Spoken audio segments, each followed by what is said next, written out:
Hello guys, this is News Listener by Angelo and second video ko po to today. And salamat po sa mga manonood at makikinig ng channel na to. At if hindi ka pa nakapag-subscribe, please subscribe to this channel. Okay, so pag-usapan naman natin yung nangyaring another resolution to dismiss the impeachment trial. Okay? At galing to kay Senator Tolentino at alam niyo naman, mahilig tumambling tong si Senator Francis Tolentino. Okay? Now, going back, kung natatandaan nyo, si Bato, meron siyang Senate resolution pero hindi niya pinasa. Okay? Pangalawa, si Robin Padilla ay nag-file ng Senate resolution pero siguro walang nangyari doon. Okay? Now sa ngayong araw na to, si Tolentino naman. Okay? Alam niyo naman, si Senator Tolentino ay galing niya kay Pinoy, pumunta kay Duterte, now pumunta kay Marcos, kaso hindi siya nanalo this election, di ba? Kasi, ewan ko, we don't know what exactly is the reason, pero parang gusto niyang matapos yung impeachment trial only in 19 days, okay? E pa, so, paano kung hindi matapos ng 19 days? So, wala nang impeachment. Yun ang gusto niya, di ba? So sa pananaw ko parang mas pabor pa si Tolentino, ah, dito kay Sara Duterte and hindi naman, tago ito 'di ba, na alam ng lahat ng tao, si Tolentino, um, galing 'yan kay Duterte and maybe may possibility na alam niyo naman yung mga Duterte gusto nila kung merong utang kang loob sa kanila, dapat you do the favor too, 'di ba? Okay, so pag-usapan natin yung kalendaryo na ginawa ni Senator Tolentino, okay, para ma-end siya in 19 days. Ewan ko lang kung kayang gawin yan. Now, let's go down sa GMA News. Okay, sabi dito, he has filed a resolution seeking to adopt a 19-day calendar to conduct the proceedings for the impeachment trial of the Vice President Sara Duterte. Okay, under Senate Resolution number 1367, Tolentino said the impeachment trials shall proceed in accordance with the following proposed calendar in order uh, in order to uphold due process and ensure timely resolution of the impeachment. Okay?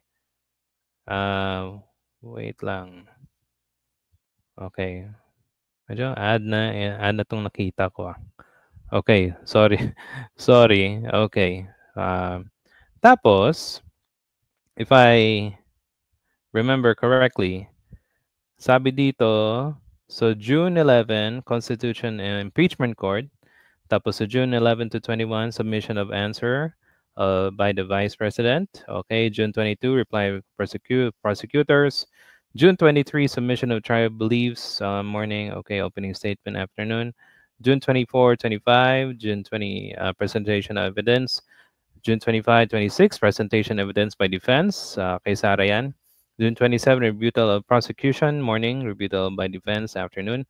June 24, oral arguments, one each for defense and prosecution. And June 29, closed-door meeting of senators. And June 30, yun ang verdict. Okay? So kung natatandaan nyo, hindi daw gusto or hindi raw magka-crossover yung 19th Congress to the 20th Congress kung merong impeachment na nakahain doon sa 19th Congress.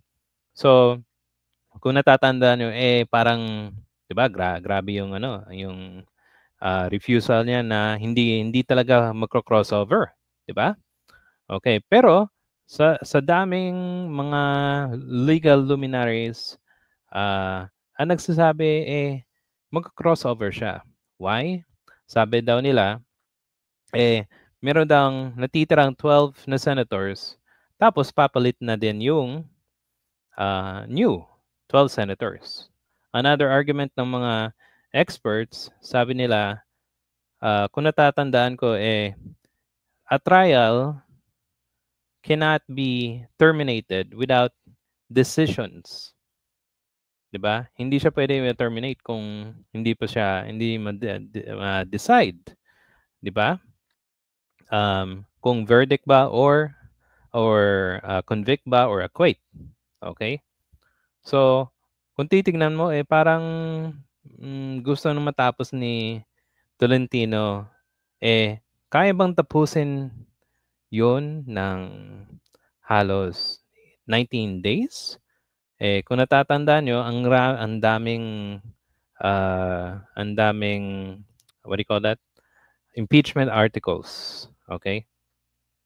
So, yun na yun, guys. So, thank you for listening. I hope this is a good information to all of you. Kung gusto niyo ng more information, punta na kayo sa GMA News Online. Okay?